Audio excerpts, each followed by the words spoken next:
এ বিচিত্র মায়া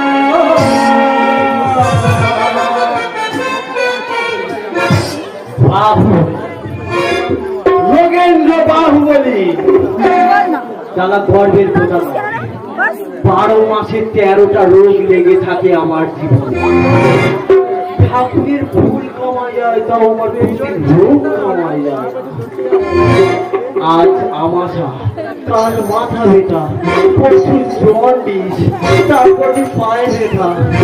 অনেক সহ্য করে করে করে আমার এই বডিটাকে ধরে রাখতে হয়েছে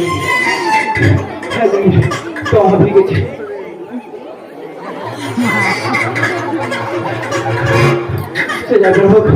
মম মম তুমি আমাকে ডেকেছো মম বাবা তোমাকে আমি ডেকেছি বাবা তোমাকে যুদ্ধ করতে হবে বাবা